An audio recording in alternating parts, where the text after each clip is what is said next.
Why is saving money so hard? Even when you earn enough. You're not careless. You're not lazy. But no matter what you do, your savings never grow. The truth is, most people are fighting a battle they don't even know they're in. And unless you fix what's happening inside your mind, saving will always feel impossible. Welcome to Money Grow Money, where we don't just talk about money, we talk about how to master it. Today, we're breaking down the real reasons most people can't save, and the steps you can take today to change that. Reason number 1. Your brain is working against you.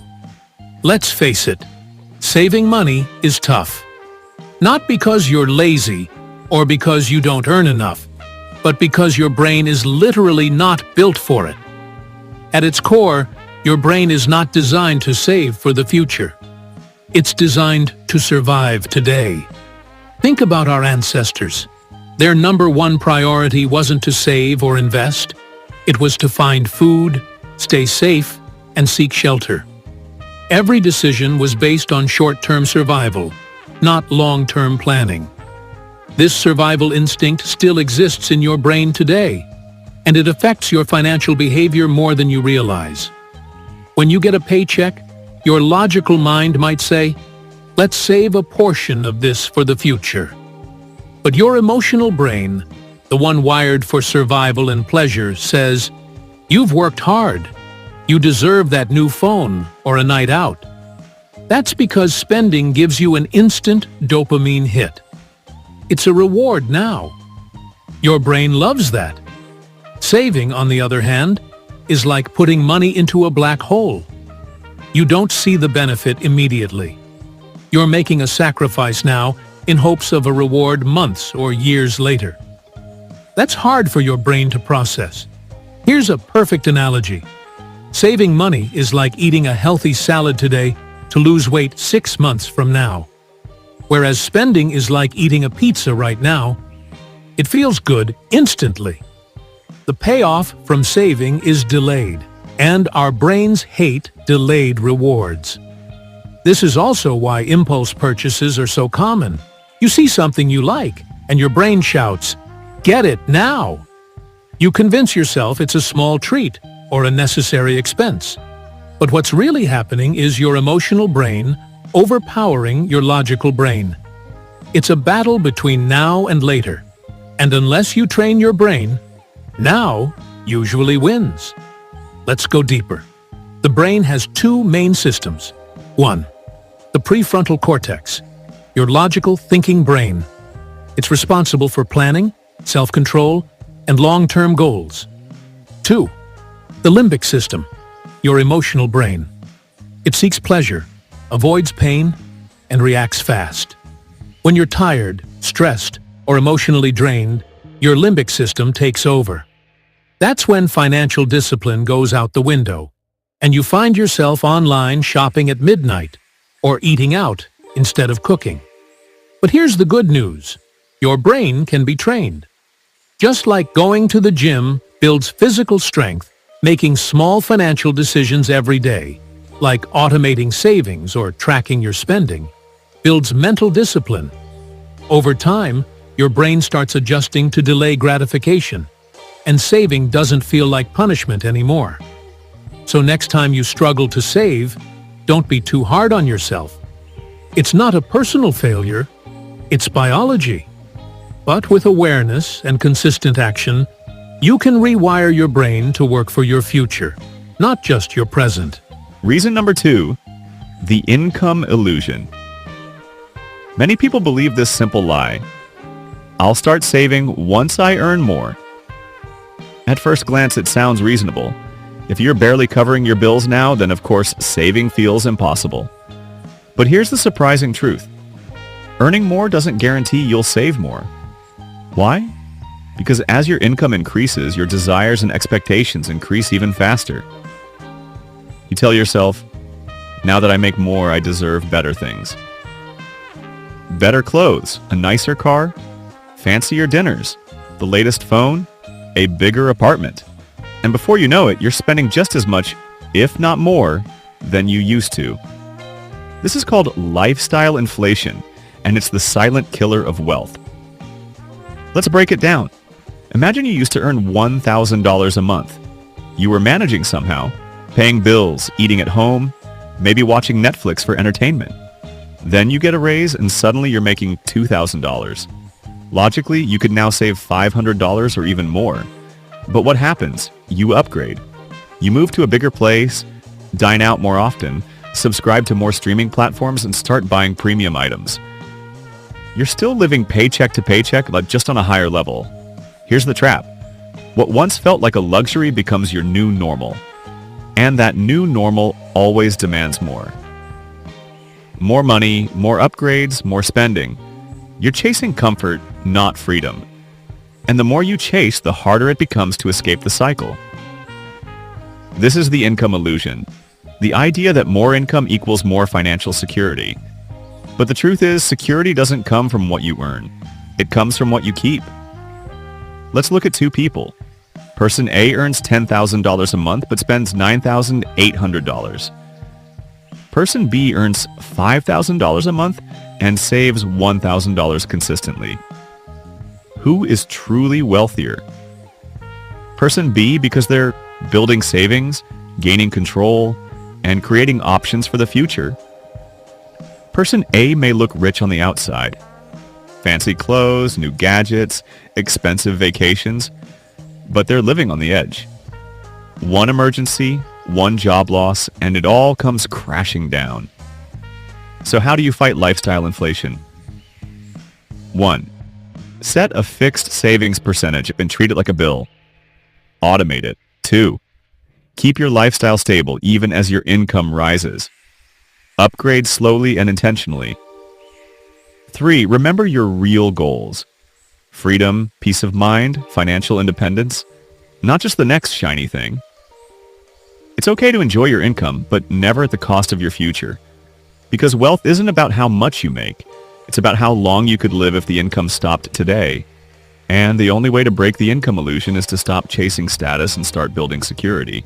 Reason number 3. Emotional spending is real. Let's be honest. We don't always spend money for logical reasons. Often, we spend because we want to feel better. Whether it's buying your favorite snacks after a bad day, ordering things online when you're bored, or treating yourself after completing a task, spending becomes a coping mechanism. This is what we call emotional spending, and it's more common than you think. We're not just using money to buy things, we're using it to regulate our emotions. When you're sad, a little shopping feels like comfort. When you're bored, spending gives you a quick thrill. When you're tired, you order food because cooking feels overwhelming. When you're happy or proud, you say, "I deserve this." And while it feels good in the moment, emotional spending often leads to regret, guilt, and financial stress later. It's impulsive, it's reactive, and worst of all, it's addictive. Why? Because spending activates the reward center in your brain. You get a dopamine rush, a quick hit of pleasure. It's the same chemical response triggered by sugar, social media, or even gambling. And the more you rely on spending to boost your mood, the more your brain starts to crave it as a habit. But here's the problem. Emotional spending doesn't solve anything. It masks the emotion. It doesn't fix it. You're sad, so you buy a new outfit. But the sadness returns. You're bored, so you scroll and spend. But boredom isn't cured, it's just delayed. You're stressed, so you eat out. But now you're still stressed and a little more broke. This leads to a dangerous cycle.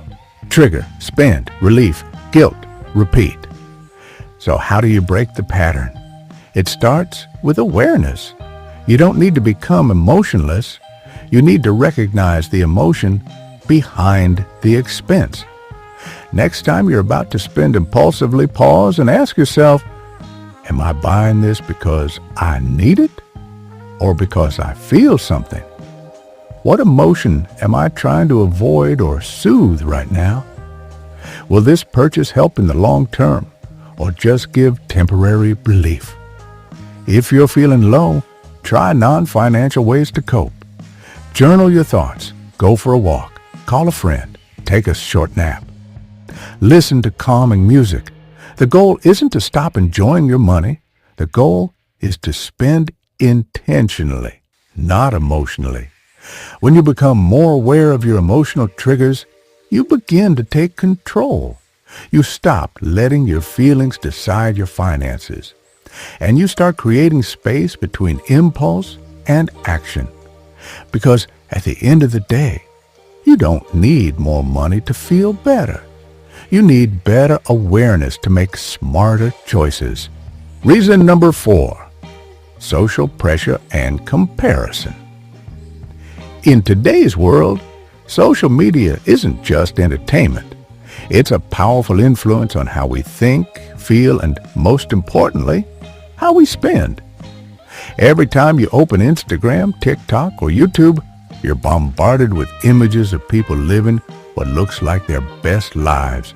Exotic vacations in Bali designer clothes and luxury handbags, brand new cars and fully decked out homes, fancy dinners, tech gadgets, and spontaneous shopping sprees.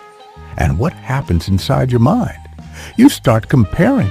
You think, I should be doing that too. Or worse, why am I behind? That comparison triggers a feeling of insecurity and urgency. You start to believe that to be successful, happy, or accepted, you need to spend more. This is the power of social pressure. It's silent, invisible, and incredibly effective. But here's the truth. Nobody tells you. Most of what you see online is carefully curated. It's a highlight reel, not reality. What you don't see are the credit card debts, the loans, the financial stress, and the fear behind those perfect pictures.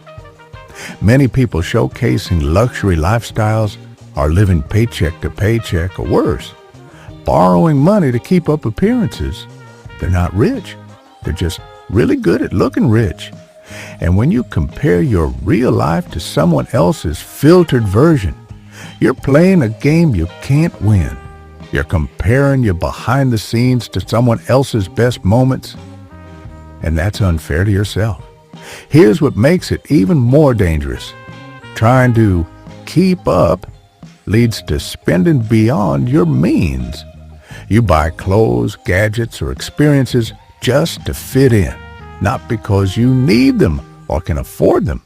You make financial decisions based on appearances, not actual goals. And slowly, without realizing it, you start drifting away from what truly matters: your savings goals, your emergency fund, your dreams of financial freedom. The need to impress others can delay your freedom by years. So how do you break free? 1. Unfollow accounts that make you feel less than. Surround your feed with inspiration, not insecurity. 2. Remind yourself of your real goals, not goals Instagram planted in your head. 3. Be proud of your financial discipline, even if it means saying no to flashy things now. 4. Track progress, not comparison. Your journey is unique, and success isn't defined by likes, brands, or trips. It's defined by peace, freedom, and control. Because at the end of the day, you weren't born to impress the internet. You were born to build a life that feels good, not just one that looks good. Spend with intention, not for validation. And remember, the richest people aren't always the loudest. They're often the quietest, because they're focused on building, not proving. Reason number 5, the social media trap.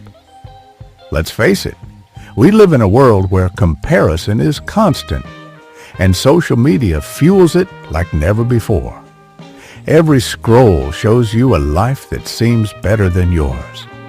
People showing off their luxury cars, expensive vacations, brand new gadgets, designer clothes, and fancy meals. And your brain? It starts comparing. Automatically. Even if you don't realize it, a part of you starts to feel like you're falling behind. You ask yourself, why am I not traveling like that? Why don't I have a car like that? Why is their life so perfect while I'm struggling to save? This constant comparison creates a dangerous emotional response. You spend to catch up. You buy things you don't need just to feel like you belong. You stretch your budget to post a lifestyle that looks impressive. You swipe your card not for happiness, but for validation. And here's the scary part. You're trying to catch up with people who are not ahead at all. Because the truth is, most people are faking it. Many of those picture-perfect lives on social media, they're funded by credit card debt, EMIs, and financial stress. The luxury vacation was booked on a loan. The iPhone was bought on EMI. The shopping spree paid with buy now, pay later. In other words, you're feeling behind when in reality, you're just not pretending. That's the trap. Social media doesn't show reality. It shows a highlight reel. People don't post their bank balances, credit card bills, or sleepless nights worrying about money. They only post the shiny parts, the filtered version of life. So how do you protect yourself from this trap? 1. Recognize the illusion. What you see is not the full story. 2. Stop comparing your journey to someone else's curated version of success. 3. Focus on your real goals: peace of mind, financial freedom, stability. 4. Take pride in your discipline. Not spending on impulse doesn't make you boring. It makes you wise. Here's the secret no one tells you. You're not behind, you're ahead. Because while others are busy buying things to look rich, you're learning how to be truly rich. Real wealth isn't in what you show. It's in what you keep, build, and control. The quiet confidence of having savings, no debt, and financial clarity, that's more powerful than any Instagram post. So next time you feel the pressure to keep up, remember this. Most people are broke trying to look rich. You're smart for not joining them. You don't need to impress strangers online. You need to build a life that gives you freedom offline. And that journey? You're already on it. Reason number 6, how to escape the trap. Now that you understand why saving feels so hard, how your brain, lifestyle, emotions, and social media all work against you, it's time to flip the script. This isn't just about budgeting. It's about building a new financial identity. One where you're not just trying to save money. You're becoming the kind of person who naturally builds wealth. Here are 5 powerful actions you can take starting today. 1. Name your money. Give every dollar a job. Think of your money like a team, and every dollar is an employee. If you don't assign it a role, it'll just wander off and disappear. Instead of saying, I'll try to save what's left, decide in advance where your money goes. For example, 50% for needs, 20% for savings, 20% for wants, 10% for investing. This gives your money direction. It gives you control. Every time you earn, tell your money what to do. Don't let it decide for you. 2. Pay yourself. First, make saving automatic. Most people save after spending, but successful people do the opposite. They save first. Set up an automatic transfer as soon as your salary hits your account. Even if it's just 500 rupees or $20, do it first. Treat it like a non-negotiable bill. You wouldn't skip rent, right? So don't skip your future. Saving small consistently beats saving big occasionally. 3. Create a spending rule. Add a pause between desire and action. Impulse is your enemy.